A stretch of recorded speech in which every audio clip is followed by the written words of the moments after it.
reviews, and more. So if you're interested, you could, Camilla could put the link in the chat, but if you are already part of this, great, that's great. All right, so now I'm just gonna introduce our speaker for today. So we have Isabella, who prepared a wonderful presentation for us, and Isabella is actually a current junior at NYU Stern, and she's majoring in business and political science, and she scored a 1550 on the SAT. Her presentation will go beyond the scope of standardized testing. It will go it'll talk about the college application process too, so that's great. And I'm going to stop sharing so Isabella could start her screen. Okay, great. Thank you, Lena. I guess before I actually share my slides and get started, either if everyone wants to also use the chat again or just use the raise hand function, I'm just curious to see how many freshmen and sophomores we have as compared to juniors and seniors. So if you either want to message in the chat or maybe just raise your hand using the raise hand function if you're a freshman or a sophomore. Oh, great. Everyone. I'm seeing a lot of sophomores and juniors. Okay, some freshmen and sophomores raising their hands. Okay, great. There's an insane amount of people on here. I wasn't expecting so many people. Wow. Okay. So it seems like a seventh grade. Wow, yeah. I mean, that's a great time to get started very early, overachiever. Yes, okay. So I'm going to now share screen. Bear with me, I'm not great with my technology. Okay, so present. And let me just see if I can move this. Perfect. Okay, thank you so much. Can everyone, you can hear me, right? Okay. Thank you so much to Lena and the Global Youth Economics Forum for inviting me here to speak today. I'm really impressed by your organization, especially the scope of your organization, seeing so many people chat in from different locations and a lot of different grade levels. It's awesome. I will say that I'm going to save the back half of this session for a Q&A, kind of ask me anything type of time. But if you're thinking of questions as I'm speaking, you feel free to also chat them in. I'm not sure if I'll see them because I'm sharing screen, but either I'll save them for the end, or if I am seeing them, I can answer them in live time. So with that said, let's get started. So this is just a quick agenda overview of what I'll be talking about today. So I'm going to start by kind of introing myself, telling you a little bit about who I am, and then we'll get into the college application process. So as Lena mentioned, I know this was kind of advertised as an SAT session, and we are certainly going to talk about the SAT, but we're also going to focus on other aspects of the application process as well, including choosing a major, some of the factors that are at play in the college application, scholarships, which I feel like isn't often talked about. So in addition to financial aid, you can be applying for external scholarships. Then we'll talk about breaking down the SAT, looking at the different sections, and some recommendations that I have in terms of SAT prep. And then obviously we'll try to save, we'll see how much time, we'll see how great I am with time management, but we'll definitely try to save some time at the end for a Q&A session. So here's a little bit about me. This is a more casual, informal picture than the one that was shown at the beginning of the presentation. So this is actually me during my sophomore year studying abroad in London, which was a great experience. And again, I'll really be talking about the college application process, so I won't get to too much talking about college life and NYU, but I am happy to answer questions during the Q&A part if anyone has questions about college, living in New York City, studying abroad, internships, etc. So I am a junior at NYU Stern. I'm studying business and political economy, which is kind of like a small niche program within the business school, and a minoring in history. And I'll be talking about my major and minor in depth a little later on. I was actually born in New York City, so I'm happy to see that we have a lot of people here from New York City, but I was raised on Long Island, and that's where I am right now. If you know the geography of Long Island, I'm from Hampton Bays, which is pretty far east. I'm here because I'm taking my classes remotely this semester. So I'm not going to try, I don't want to go too in depth in terms of all the different aspects of my life, but I will quickly run through some of the clubs I am involved in. First, because I think it'll give you a better idea of some of the club options you'll have in college, but also because I think it'll give you a better understanding of who I am. So first, I am a member of the Stern Political Economy Exchange, which is basically a club that meets weekly to discuss and debate anything that's happening in the world, whether it's a political issue, an economic issue, something happening in the finance world. We kind of cover it all. And I think that kind of pretty well relates to the major that I'm studying. In addition, I am a staff writer for the Gold Standard, which is the school newspaper for Stern. I was actually editor-in-chief of my high school newspaper, so it kind of made sense when I got to college to become involved with our student-run newspaper at Stern. In addition, I'm a BSP guide, which is actually where I stole this specific slide from, so that's why there are some like social impact things on here, because I am involved in a program with I kind of mentor freshmen and help guide them on a semester-long research project based on merging social impact and business. And then lastly, I'm a peer mentor for a variety of different organizations on campus.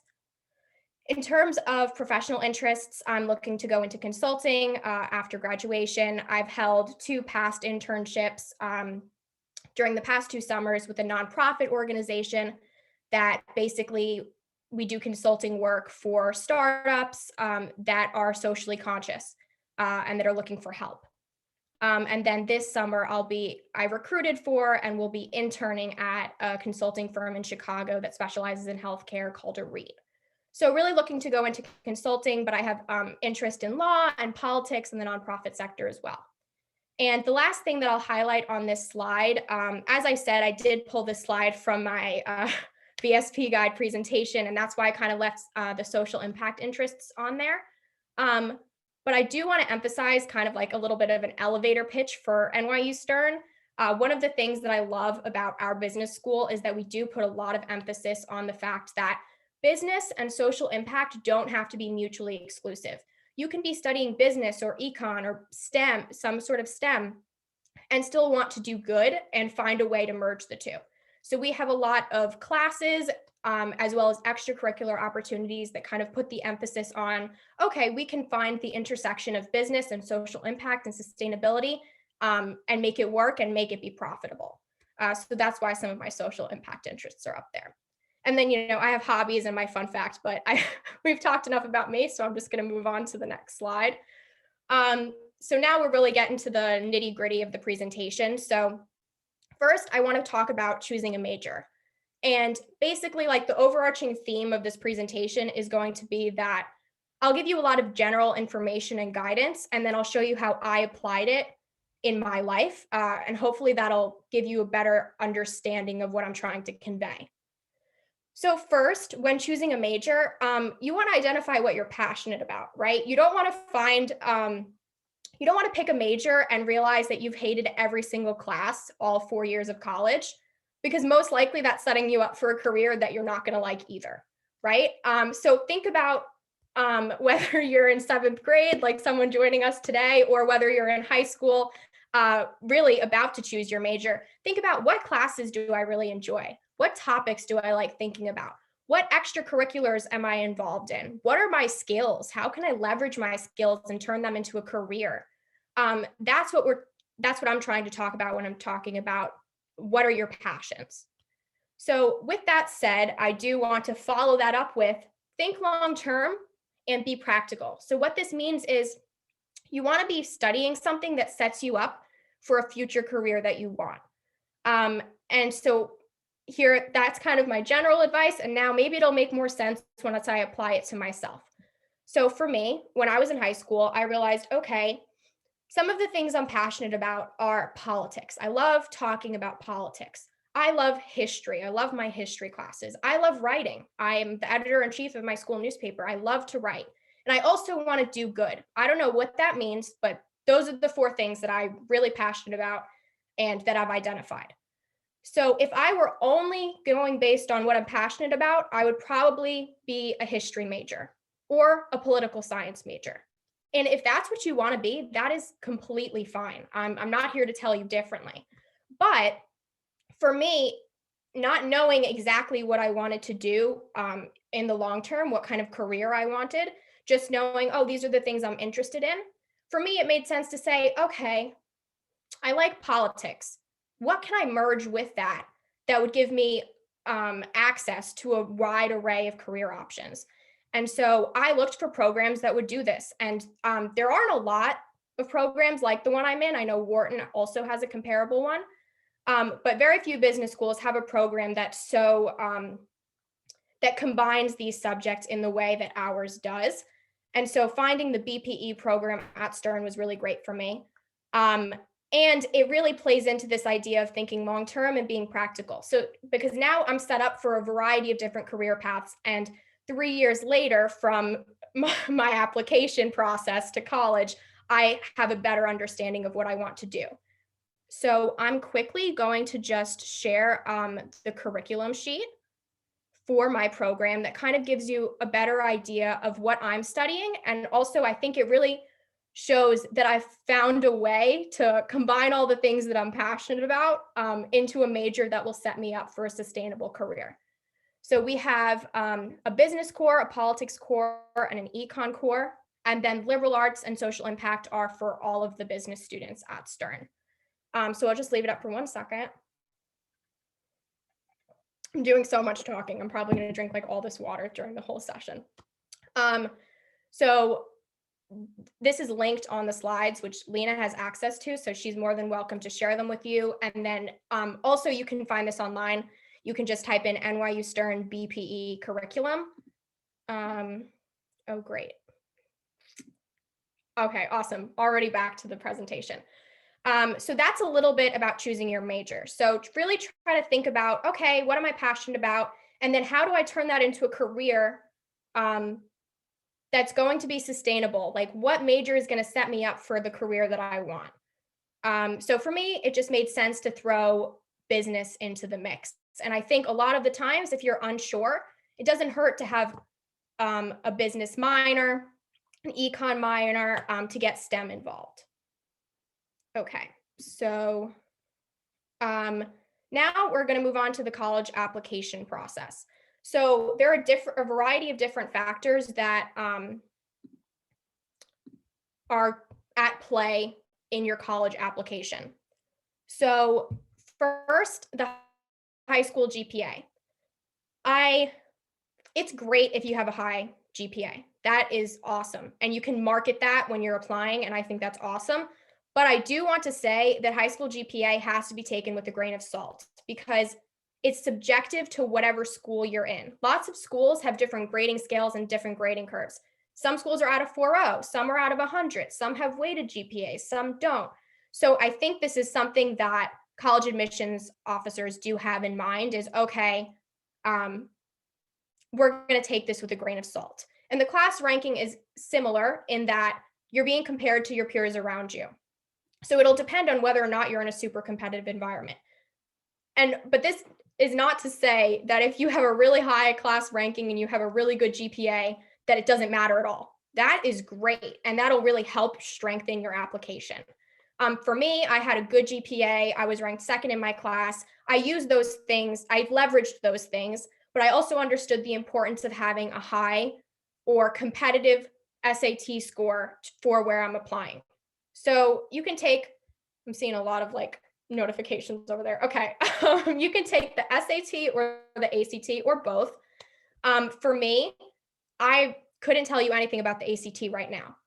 When making the decision, I did my research and I realized my skill set is a lot better for the SAT than the ACT. And this is an important realization to have, because you want to be taking the test that plays to your strengths.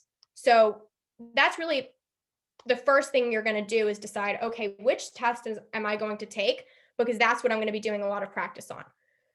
I will be talking about the SAT, given that I took it a bunch of times. But that's a decision for you to make yourself. And then in addition to GPA and class ranking and the standardized tests, and I will just throw in there, I know COVID has kind of thrown everything out of whack. So right now, less emphasis is being put on standardized tests, as it should be. And that might be something we see in the future, a transition to less emphasis on the standardized tests. But I don't see that happening in the short term, to be quite honest. That might be a long-term thing, but I think in the short term, the SAT and the ACT are going to remain pretty prevalent.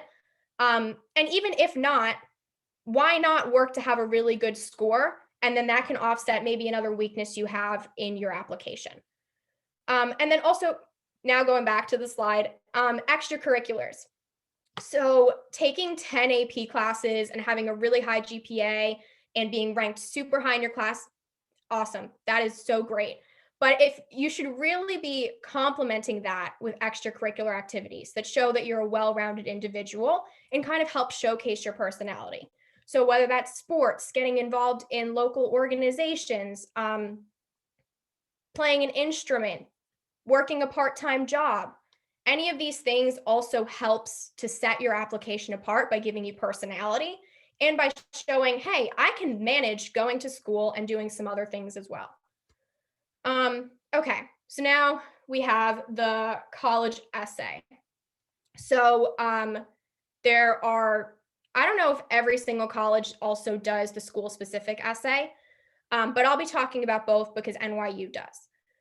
So first we have the Common App essay, which I actually had to go remind myself what the prompts are recently because it's been a little while. But then I was quickly reminded that basically you can write about anything you want. And that might be overwhelming for you. It might be intimidating that there are so many options in terms of choosing what to write about. And that's completely understandable. So first, I would encourage you, there are some prompts listed every year when they come out with the prompts, but basically they're very broad. They're broad enough that you can write about anything you want. But if you're stuck, first look at some of the guidelines and some of the prompts that they give you. Maybe that'll help like spark your creativity. But secondly, you want to be writing about something that you have a lot to say about. So whether it's a really good experience you had that was life-changing, or maybe it's a really bad experience that you had. These are things that you can talk about and you'll have a lot to say. And I'm assuming because these are defining experiences in your life, there will be some passion behind it. And that's always important to convey. So for me, my Common App essay, so I'm half Finnish. My mom was born in Finland. I have family in Finland. I've spent a lot of time in Finland. And one summer, I took a variety of different internship positions. And one of them was with a social services team that worked with Finnish mothers. But at the time, they were also working with Somali refugee mothers. So this was a really interesting and like eye-opening experience for me to get to work with not only Finnish mothers, but with these Somali refugees and to hear their stories and then be a part of the team that got to help them with their transition to life in Finland. So I wrote a little bit about that for my Common App essay. Now moving to the school-specific essay, this is kind of the more fun one, in my opinion, because you really want to showcase why you want to be at this school. So let's say you're applying to your safety school and you're writing your school-specific essay, why I want to go to X school. The admissions officer should not be able to tell that this is your safety school. They should think that this is your number one school and that you want to go there so badly, and you need to convey that in your essay. So for me, for NYU, I mean, I wrote a lot of different essays for a lot of different schools, but for NYU, I wrote about some fun stuff. So like first, I have a variety of different ties to NYU, you could say. I was born in New York City, as I mentioned. I was actually born at an NYU hospital. So I kind of threw that in as a fun anecdote. I love New York City. A lot of you live in New York City, so I guess you can attest to how great it is. I've always loved New York City, so I wrote about that. I wrote about, this is also kind of like a silly little thing, but I'm allergic to milk. And so I love looking for new non-dairy ice cream or non-dairy desserts. And now it's kind of common because everything's vegan. But when I was growing up, it wasn't as common. And I would have to go into New York City to find these desserts. And it was like the greatest thing for me because New York City had lots of options. That sounds silly. It sounds frivolous. I threw it in my school specific essay. This is why I want to go to NYU.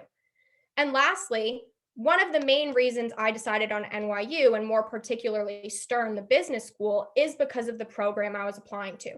That's a very small program at NYU and is highly competitive, and it's exactly what I wanted. And so I've talked about that specific program. So you, in this essay, you really want to show I'm doing a lot of research. I've researched, and I'm passionate about coming here, and I really want to be here, and here's why. So that's, lots of things are at play in the college application process. But these are a lot of factors that are going to be considered by the college admissions officer. And then I quickly want to mention that there is early decision and early action admission. And so what that means is if you know that you want to go to a particular school, you're like, this is my number one school. I want to go here no matter what. These options are good for you, and they help set you apart from other applicants because you're applying early, and it's a slightly less competitive process. So for really competitive schools, this is helpful because it kind of gives you a bit of an edge. So those are also things to keep in mind. For me, I applied in the second early decision round for NYU Stern, and then found out in February my senior year that I got in. And then I rescinded all my other pending applications.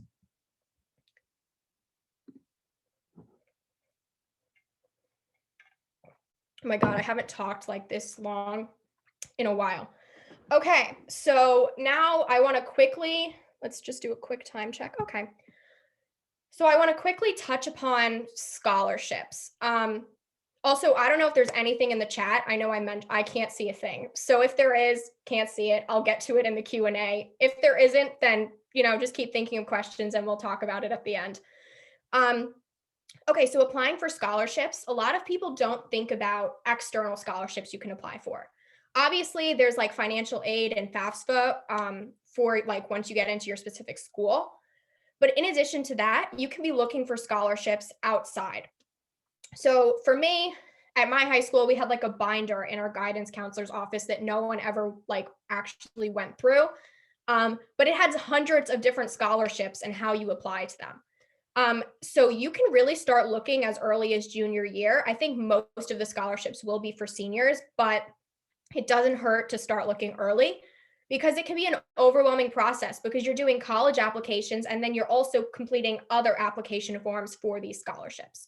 So I just wanted to highlight some of the scholarships, and these are very specific scholarships. Like I applied to one that's Italian Americans. Only Italian Americans can apply to this one scholarship. And they have that for basically anything that you can think of.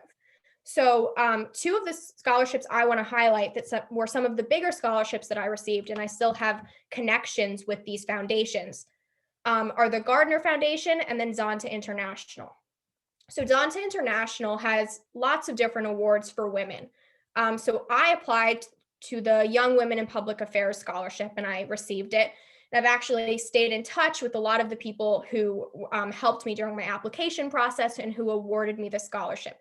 So sometimes I still do Zoom events with them. I've stayed in touch with my local chapter because Zonta International has chapters all over the place. So Young Women in Public Affairs, basically they looked for young women engaged in their communities, passionate about public advocacy. And then they have lots of different like cash levels.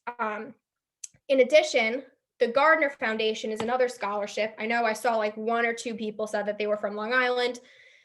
This is a history scholarship. So I know that most of you are kind of interested in economics, hence the title of the organization. But if you have any kind of history or politics interest, you can apply, and it's also for Long Island students only. So that's like a bit of an asterisk. But you can apply to this and it's a pretty big scholarship. And requires a lot of work. It's a really long essay and it's a really long application process. But basically, I just wanted to quickly touch upon these things to highlight that there are a lot of scholarships outside of the typical financial aid that students think of. And you can really start looking as early as you want, because it helps to have like a list of here's where I'm going to apply and here's what the application process entails. Because again, these are competitive scholarships, just as the college admissions process is very competitive as well. Okay, so great, 4:30 time check. Now I'm going to spend the rest of the presentation talking about the SAT, which is what I know a lot of people came here for. We have two components of the SAT, which is reading and writing, and then math. So first, I want to say that, it's possible that you're evenly keeled. You're really good at reading and writing, and you're really good at math. Or you're really bad at reading and writing, and you're really bad at math. And that's fine. Then you spend a lot of time working on both sections. But I'm guessing that a lot of you are probably better at the math section, given you're in this club. For me, I'm the opposite. I love reading and writing, and I'm slightly weaker on math. So I realized pretty early on, okay, I'm going to spend a good amount of time working on the math section. And then once I brought my math score up and my scores were even, that's when I started working on both of the sections. And I kind of just threw this on here in case you have no idea what the SAT formatting looks like. This is what it looks like. And then there are different time breakdowns. And I also put this on here so I could remind myself, because I haven't taken the SAT. I haven't thought about the SAT in so long, which is a great feeling.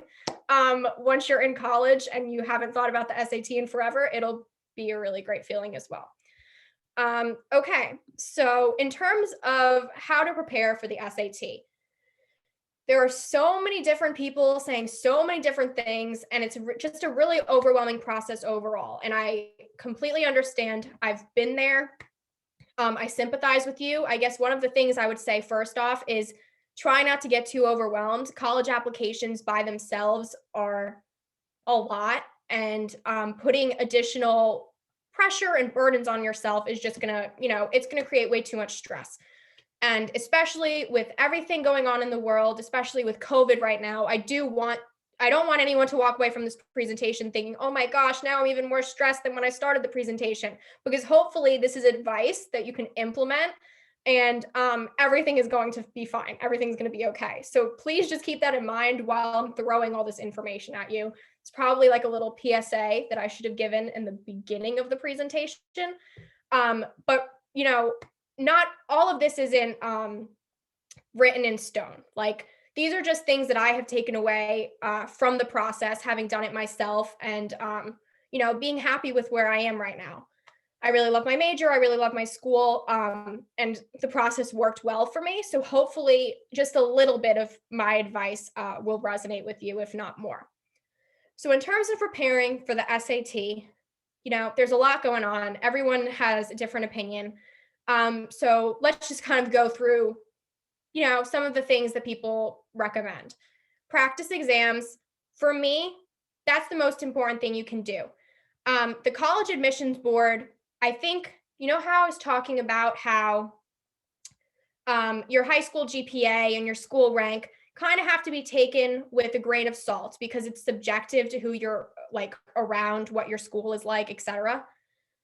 I think the College Board views the SAT as putting everyone on a level playing field. And so this is why so much weight has been put on standardized tests, because this is how college admissions officers view this part of the process. The SAT is everyone on a fair ground, and they're taking the same kinds of tests. So we can put a lot of emphasis on this test. In my opinion, that's unfair. Obviously, not everyone has the same access to resources. And there are a lot of different other factors at play in terms of standardized tests. But in my mind, that is how the SAT is viewed. So practice exams are one thing that I think everyone does have equal access to, and that's important. I know that they're online. You can also buy review books. Some of them are pretty cheap, with lots of tests in them. And this is like, I'm going to probably say it 10 more times in the next couple minutes, but practice exams are so important. If you take nothing else away from this, practice exams. For First, they'll help you gauge where you are. So take one exam and say, okay, this is what I got. I did much better than math and on this, better on math than I did on reading. That's something I'm going to keep in mind the next time I'm studying. But also practice exams are important in how you do them. So this is advice that I think a lot of people disregard, and I don't know why.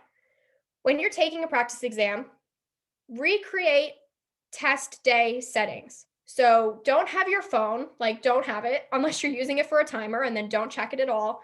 Don't do one question and then flip to the back of the book and see if you got it right. Don't do that.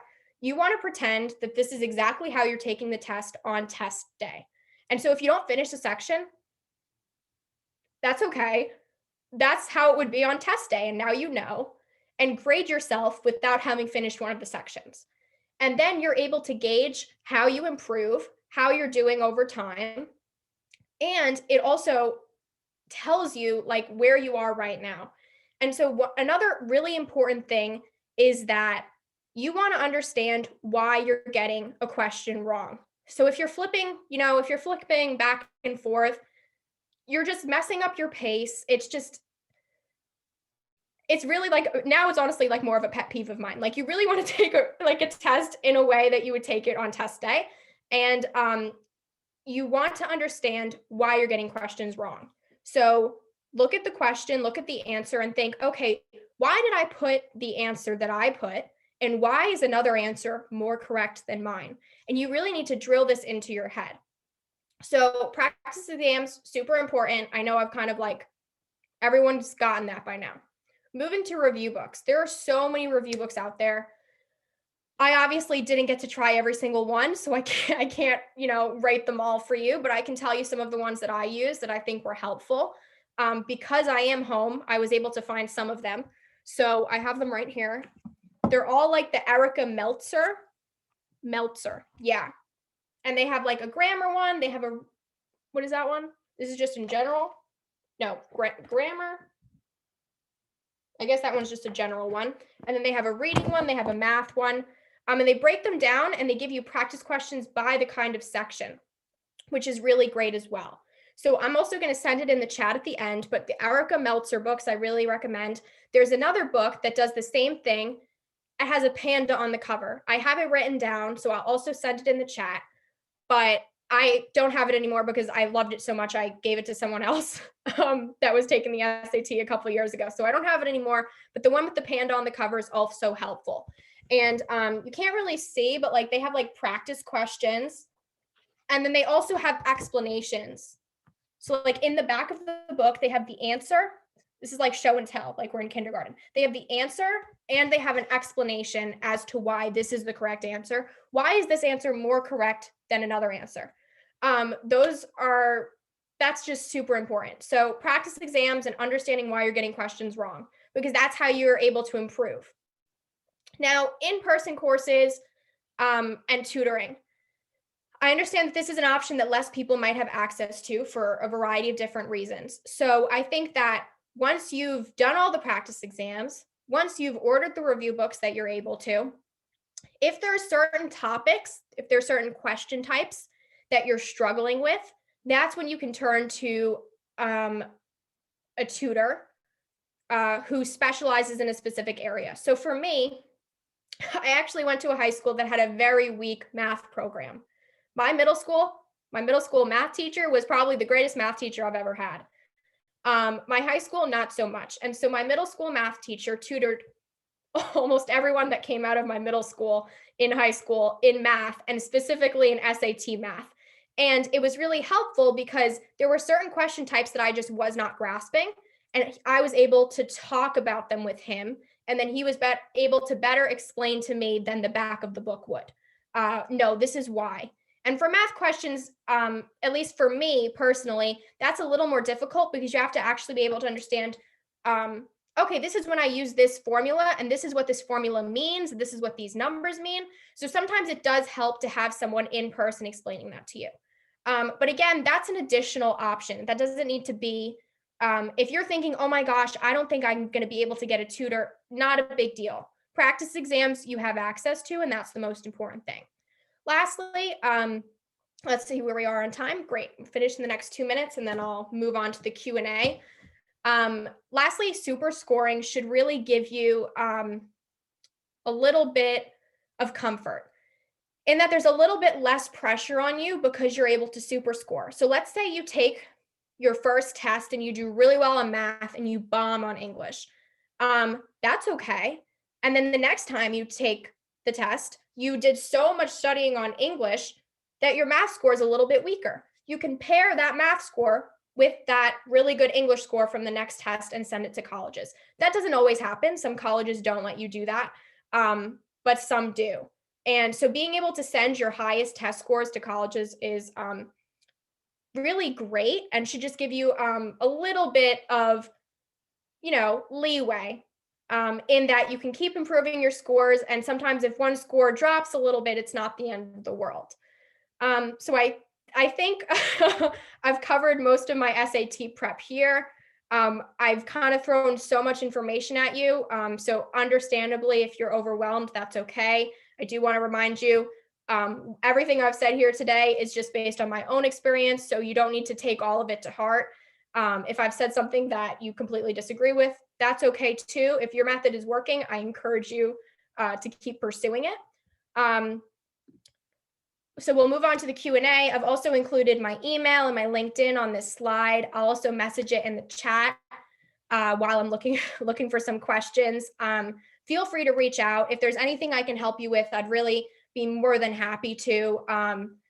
There are a lot of people on this call, so if every single person reached out to me, I probably wouldn't be able to help you. But if there are a couple of people have some questions that I'm able to answer, or advice that's specific to you that you don't want to really ask in front of everyone else, that's totally okay. Just shoot me an email.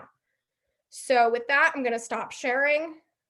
See, there's a lot going on in the chat.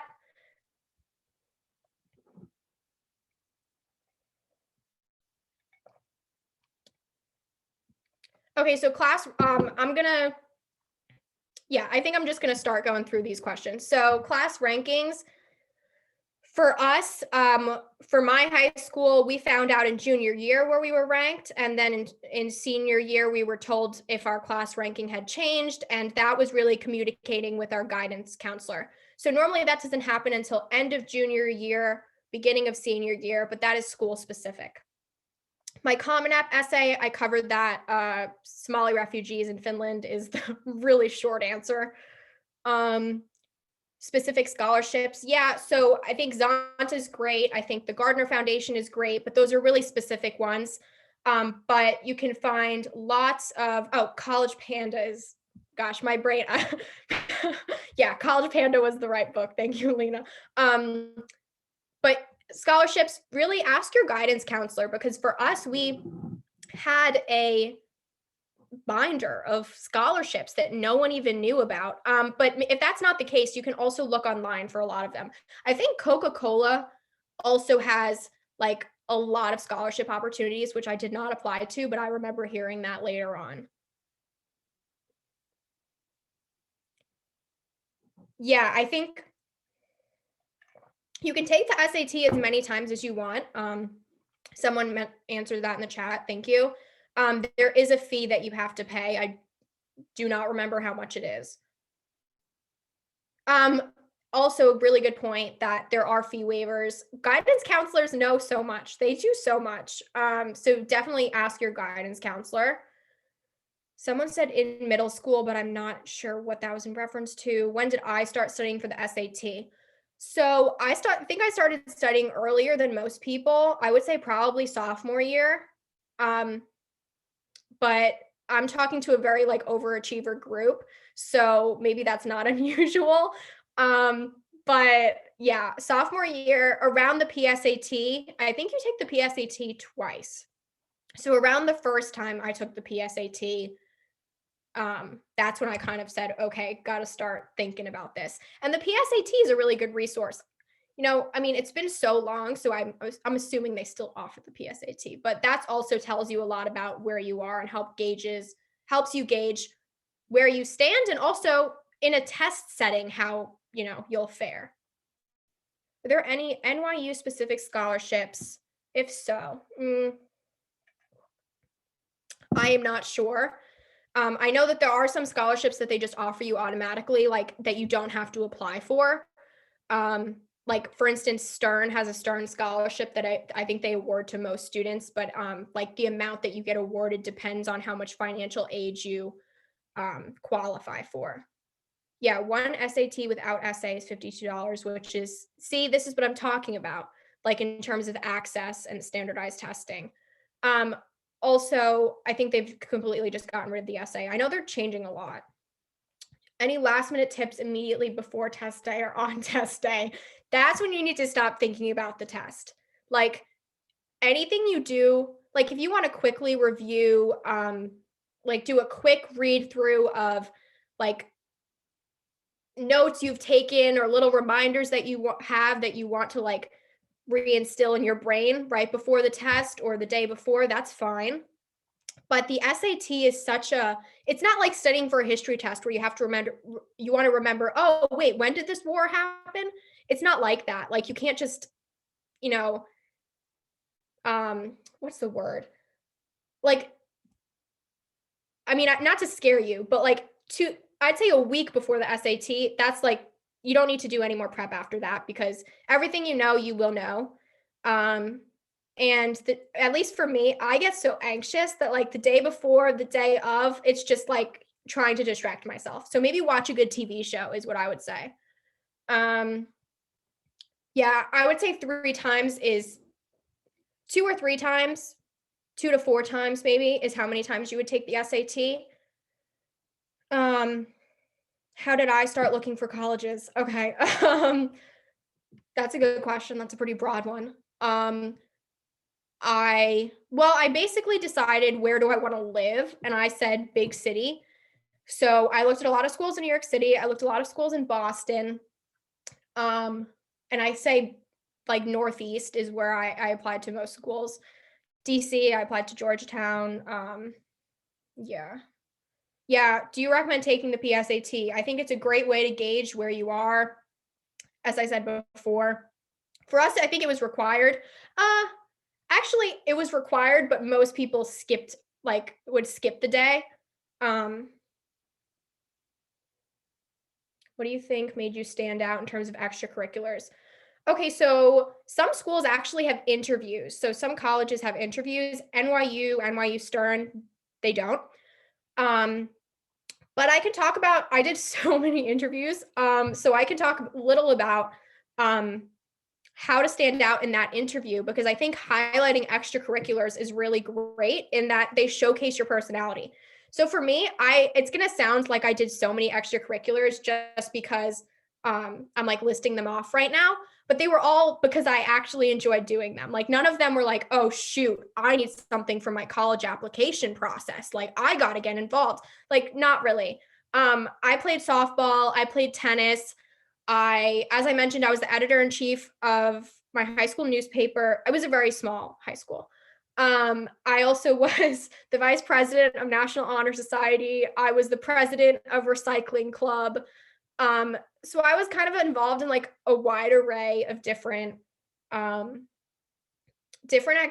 which is not a requirement. Like you should really just be doing things that you're interested in and that you're able to talk about with passion, in my opinion, because I loved everything that I was doing, except maybe like the recycling club got a little like too hands-on for me.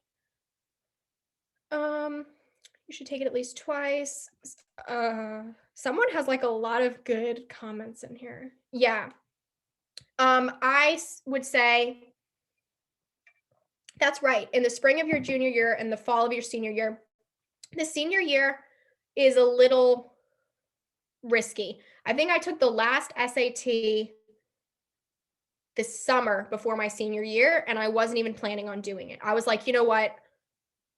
I kind of, that was that was like my Hail Mary pass. I was like, maybe I'll get a couple points higher on my math section and that'll be great. And that did end up working out, but for the most part, I would say junior year is when you want to take your tests.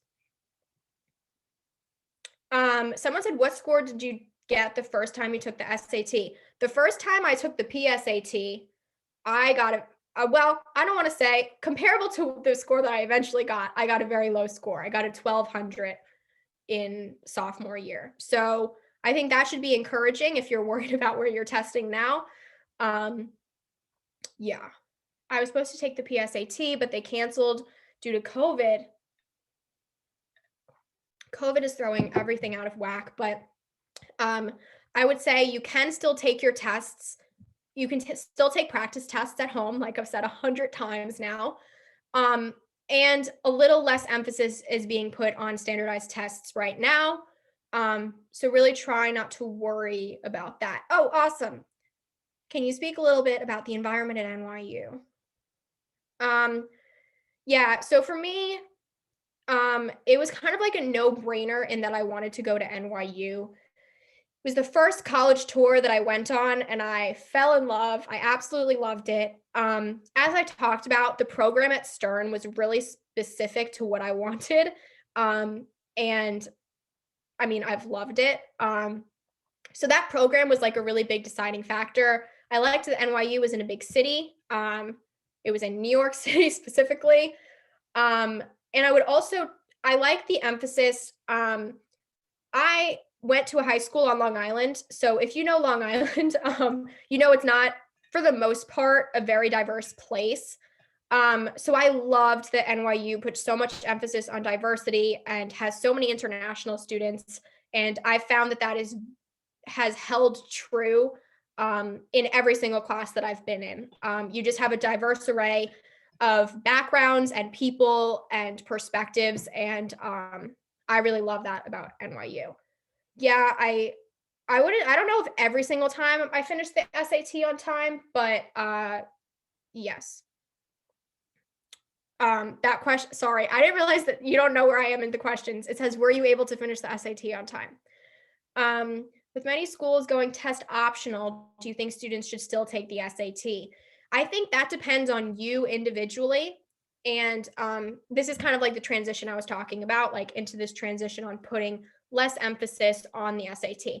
That depends on you and your application package. So if you have a really strong application and you just hate standardized tests, then I would say no, don't do it.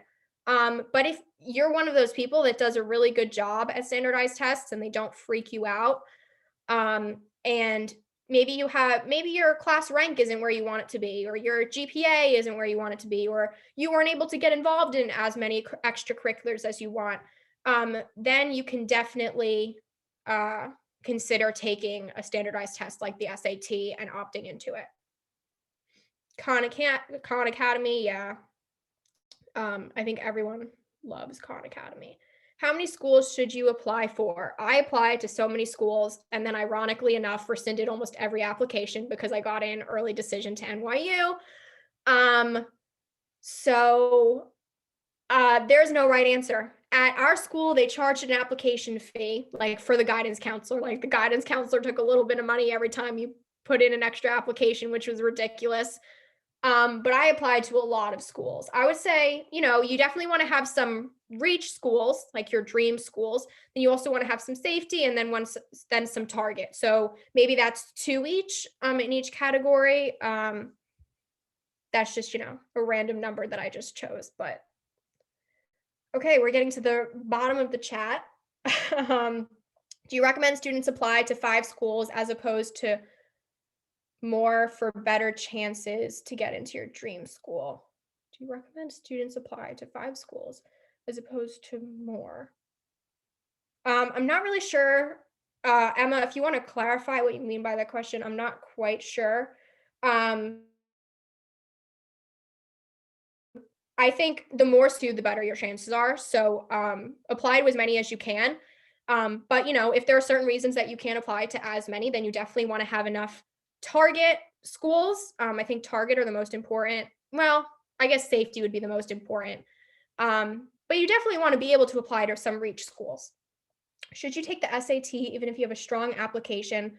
See, for me, that's a really good question. And for me, I never had to consider this because we had to take the SAT. So I know that we are in this process of transitioning to maybe there's less emphasis on the SAT. I never really had to make that decision, so I don't want to sway you one way or the other. But it really depends on how well you're testing. How well are your practice tests going? Definitely take that into consideration. What were your reach schools? NYU Stern was my reach school. Yeah, Stern is a very competitive school with a pretty low acceptance rate as compared to like NYU, because NYU has a much higher acceptance rate than the business school does. And then the specific program at my business school has an even lower acceptance rate. I will say, would Harvard be considered a reach school? That's exactly where I was going with this. I applied early action to Harvard. I didn't love Harvard, but it's Harvard. So if you get into Harvard, you're going to Harvard is basically how it is, I think, for most people, unless Harvard is like your target school. But I got deferred from Harvard during the early action round. And I basically had to make the decision of, do I wait to see if I get in regular decision to Harvard, or do I apply early decision to Stern, knowing that Stern is a competitive school, it's where I really want to go, and I'll have a little bit of an edge during the early admission process as compared to the regular admission process. So I think Harvard is probably a reach school for most, if not all of us. I did get deferred, but I decided that I would apply early decision to Stern because that's where I wanted to be, and not kind of take a chance on not getting into Harvard and then having given away my little bit of an edge at Stern. What are the advantages of Ivy Leagues? Yeah, I think there are a lot of advantages to Ivy Leagues. But outside of networking and prestige, I wouldn't say I would say those are the advantages. What are your thoughts on Stern? So hold on, come back to that, and I'll say, do you recommend early action? I think early action is the non-binding one.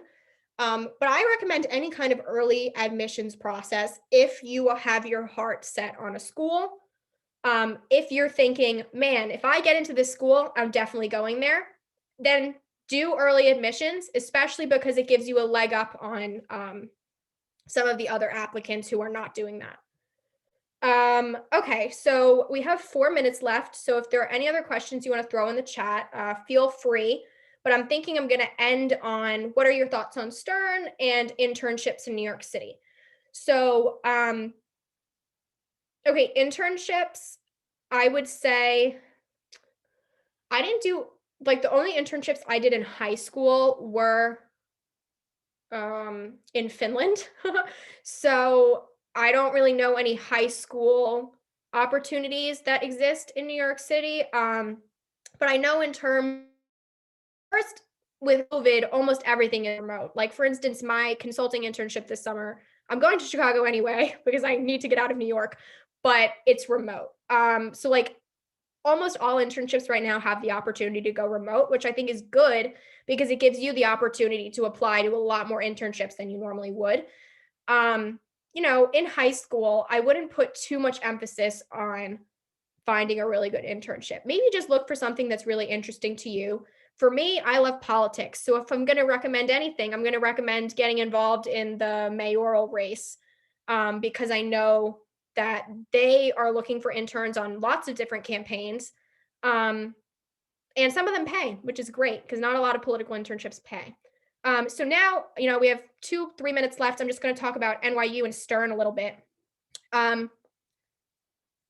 Yeah, okay, wait, just to kind of hammer the point down with early application, there's 2 options. There's early action and there's early decision. Early decision is binding. Early action, don't quote me on this, but I'm almost positive that early action is not binding. So early decision, you have to go to that school. So if I got into Stern and early decision, I had to go to Stern, which I was fine with because that's what I wanted and it was like best case scenario for me. But if you're not 100% sure, thank you. Early action is not binding. If you're not 100% sure, look for early action rather than early decision, so it's not binding. Or just apply during the regular admissions process. Okay, so quickly, I just want to talk about Stern a little bit and NYU admission requirements. So I think, also, if you're super interested in NYU, please do, you're welcome. Please do reach out, unless every single person on this call is interested in NYU, but I don't think that's the case. So if you're interested in NYU or Stern, or more specifically BPE, which is the program within Stern that I'm a part of, I'm really happy to, help you with the application process, or one aspect of the application process that you have questions about. I would say NYU puts a lot of emphasis on diversity, whether it's of background, of thought. They also, it's a very international school, which is great. We have study abroad locations everywhere. So those are some things, New York City, like emphasizing why you want to be in New York City, I think would be a really great thing for your NYU essay. Yeah, like NYU, it's just like, it's so vast. And then in terms of Stern, what are your thoughts on Stern? So one of my favorite things, which I've heard, is that Stern puts a lot of emphasis on social impact. If that's something that you're not interested in at all, don't let that deter you, because there are lots of like finance people who do not even care about social impact, like there are at every single business school. So if that's not, your cup of tea, that's completely fine. But I think one of the things for me that I really like about Stern is that they put a lot of emphasis on social impact. But it is a very competitive environment, which I don't think you'll get at every business school. But at Stern, it's certainly a competitive environment. But I'm assuming you're all such overachievers. You're looking into all this college stuff so early on that I'm sure you'll thrive in a competitive environment like that. And I guess with that, we're right on time, which is very unusual for me. I'll pass it off to Lena, but thank you so much for having me on today. Yeah, thank you so much, Isabella. I think your presentation was really nice, and thank you so much for answering all our guest questions. Also, I did link the attendance form in the chat, so like if you guys didn't fill it out yet, please do. And you could definitely if you do have any additional questions. Thank you guys so much for coming.